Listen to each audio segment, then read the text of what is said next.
He wasn't a soldier by nature. He was a thinker, an agronomist, an engineer of ideas. And yet, Amílcar Cabral became one of the sharpest and most dangerous revolutionary minds Portugal ever faced in Africa.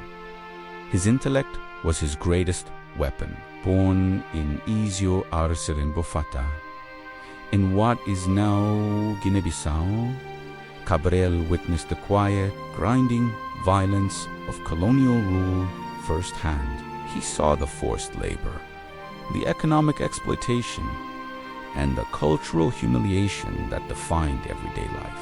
But unlike many revolutionaries fueled purely by rage, Cabral believed that true liberation required a deep understanding of the land, of the people, and of the very psychology of oppression itself. He went to Portugal to study agronomy, and it was there, in the heart of the empire, that he uncovered a critical truth. Colonialism didn't just control territory, it controlled thought.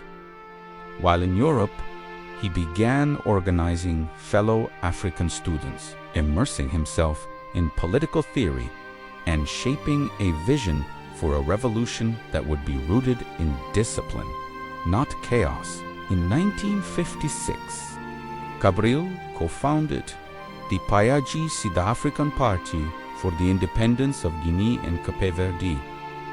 But he wasn't interested in reckless rebellion. He was adamant about one thing: political education must come before armed struggle. Every fighter had to understand why they were fighting, not just how to fire a gun. Cabral famously argued that a people who lose their culture lose their ability to resist. For him, culture wasn't just art and music.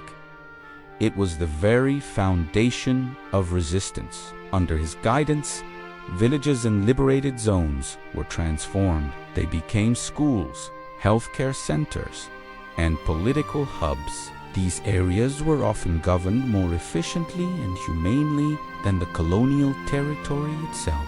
When the armed struggle finally began in the early 1960s, it wasn't a blind assault.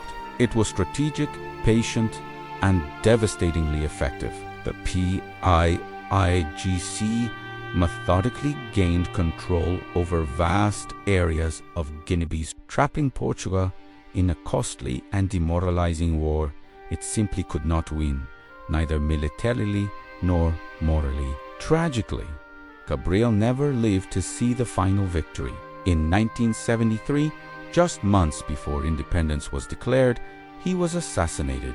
The act was carried out by disgruntled members of his own movement, who were tragically manipulated by external forces, terrified of his growing influence and the power of his ideas.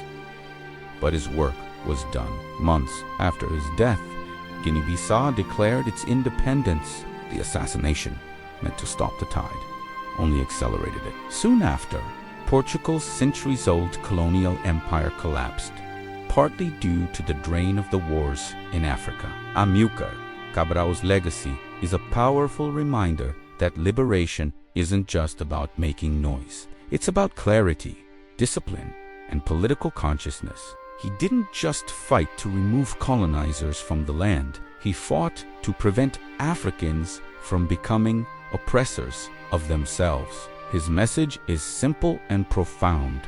Without powerful ideas, independence is an empty shell. He proved that a revolution built on intellect and culture could be just as powerful as one built on firepower alone. Thank you for watching. If you found this story inspiring, please subscribe, like, and share. Let us know in the comments which liberator you'd like to see next. Follow for more.